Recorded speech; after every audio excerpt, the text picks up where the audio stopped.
নমস্কাৰ, মই এতিয়া টেঙামৰা আচাৰ বনাব লৈছোঁ দেই।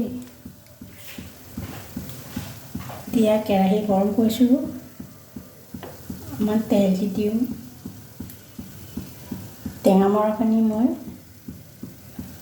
গুটি গুচাই ভালকৈ ধুই পেলাই ৰ'দত দিছোঁ। ৰ'দত দি পেলাই আনি পেলাই ভিনেগাৰ সানি 2 ঘণ্টা থৈ দিছোঁ।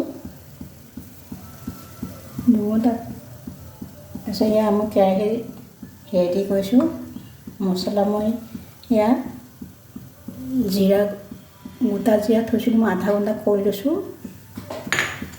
ইয়াৰ ধনিয়াও আধা ঘণ্টা কৰি লৈছোঁ। ইয়াত পাঁচফোৰণ দিওঁ, 2 চামুচমান দিম পাঁচফোৰণ, বেছি নিদিওঁ। এয়া শুকান জলকীয়া মই তেলত দি দিম, তেতিয়া আচাৰটো ভাল হ'ব। ইয়াত দি দিছোঁ। এতিয়া পাঁচফোৰণ 2 চামুচ দি দিওঁ।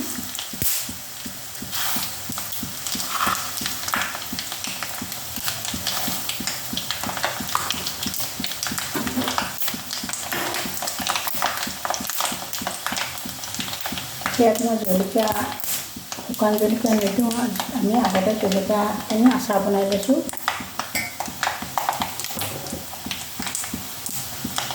এনেকুৱা বনাই লৈছোঁ, তেতিয়া আচাৰটো ভাল হৈ থাকে বহুত দিনলৈকে, একো বেয়া নহয়।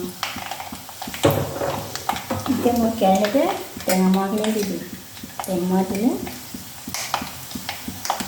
অকণমান ফুটি দিছোঁ, অলপমান সময়টো দিম। নহ'লে বেছিকৈ দিলে টেঙামৰাখিনি গলি যাব।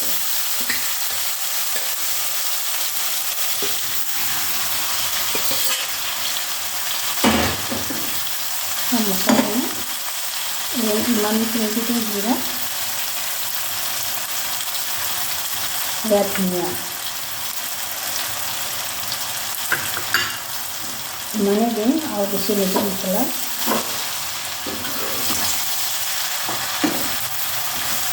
ইয়াত মানে অকণমান কালাৰটো দিলে ৰং দিয়া অকণমান দি দিম, ভাল লাগে খাই।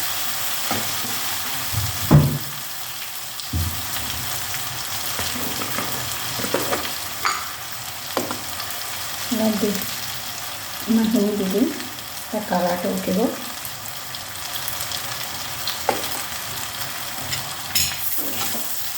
গেছটো অলপমান কমাই দিছোঁ, নহ'লে বেছি হ'লে আচাৰখিনি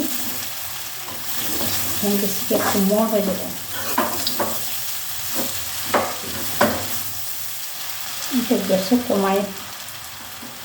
নুমাই দিছোঁ। এতিয়া ঠাণ্ডা হোৱাৰ পিছত আমি বটলত ভৰাই থৈ দিম। আচাৰটো এতিয়া এনেকুৱা বনালে বহুত দিনলৈ থাকে, একো নহয়। মই জলকীয়া, শুকান জলকীয়া নিদিওঁ, মই এনেকুৱা আচাৰ বনাই থৈ দিওঁ আমি, তেতিয়া বেয়া নহয়। আপোনালোকে এনেকুৱা বনাই খাই চাব পাৰিম, তেতিয়া মোক কমেণ্ট কৰি জনাব কেনেকুৱা লাগে। আজিলৈ থৈছোঁ।